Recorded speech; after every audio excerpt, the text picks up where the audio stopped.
Hi guys, අදත් මං EduTalks YouTube channel එකෙන් ඔයාලට English phrases 30ක් කියලා දෙනවා. ඔයාලගේ vocabulary එක improve කරගන්න පුළුවන්.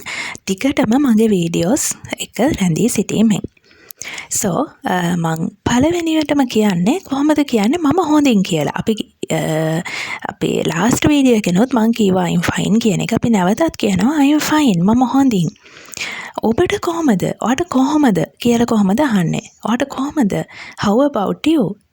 How about you? දැන් මම හොඳින් කියලා ඔයාට කොහොමද කියලාත් අපි අහනවා. How about you? ඔයාට කොහොමද? Getting well හොඳින් ඉන්නවා. Getting well නැත්නම් keeping well, getting well හොඳින් ඉන්නවා. So far so good. මේ දක්වා හොඳයි. මේ දක්වා උලක් නැහැ. So far so good. මේ දක්වා හොඳයි. It's my fault. ඒක මගේ වරද. It's my fault. ඒක මගේ වරද. Pretty good. ගොඩක් හොඳයි. Pretty good. ගොඩක් හොඳයි. Anytime. ඕන වෙලාවක. Anytime. ඕන වෙලාවක. Keeping well. හොඳින් ඉන්නවා. Getting well වගේම තමයි. Keeping well. හොඳින් ඉන්නවා. Nothing special. විශේෂයක් නැහැ. Nothing special. විශේෂයක් නැහැ. අපිට මේවා dialogues වලට එකතු කරගන්න පුළුවන් මේ phrases. සාමාන්‍ය day to day life එකේ dialogues වලදී අපිට මේ වගේ පොඩි short phrases add කරගන්න පුළුවන් අපේ speaking practice වලට. Nothing special. විශේෂයක් නැහැ. Well. හොඳයි.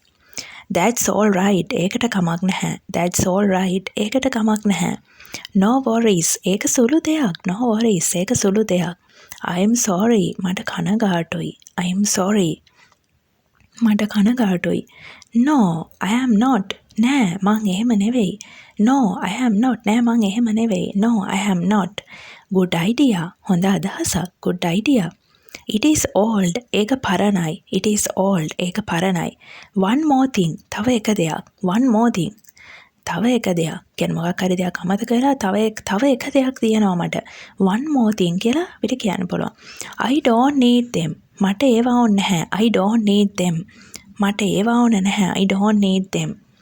What is it? මොකක්ද ඒ? What is it? I need a favor. මට උදව්වක් ඕනේ. I need a favor. මට උදව්වක් ඕනේ. Before the lunch. දවල් කෑමට පෙර. Before the lunch. It is for me.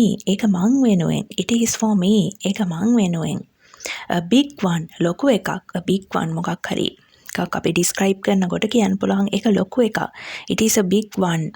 Don't touch that. ඒක අල්ලන්න එපා. Don't touch that. ඒක අල්ලන්න එපා. නේ. I used to paint. මං චිත්‍ර අඳින්න පුරුදුව හිටියා. අපි මේ sentence pattern එක අපි කිව්වා. මම පුරුදු වෙලා හිටියා කියනකොට I used to කියලා verb එක add කරා නම් හරි. මං කන්න පුරුදු වෙලා හිටියා. I used to eat. I used to කියලා verb එකක් දාපුවාම අපිට මම පුරුදු වෙලා හිටියා කියලා කියන්න පුළුවන්. Look at this. මේ දෙස බලන්න. Look at this. මේ දෙස බලන්න. In which way? කොයි අතින්ද? In which way? කොයි අතින්ද? You must do it. ඔබ එය කළ යුතුමයි. යුතුමයි කියන එක තමයි අපි must කියන්නේ. should කියන්නේ සාමාන්‍යයෙන් යුතුයි කියන එක. You must do it කිව්වොත් ඔබ එය කළ යුතුමයි කියන එක. Is that true? ඒක ඇත්තක්ද? Is that true? ඒක ඇත්තක්ද? All the same to me. මට කෝකත් එකයි. All the same to me. මට කෝකත් එකයි. All the same to me. මට කෝකත් එකයි. හරි අපි මේ phrases 30 හොඳට practice කරන්න. අපි next video එකෙන් හමු වෙමු. තවත් lesson එකකින්.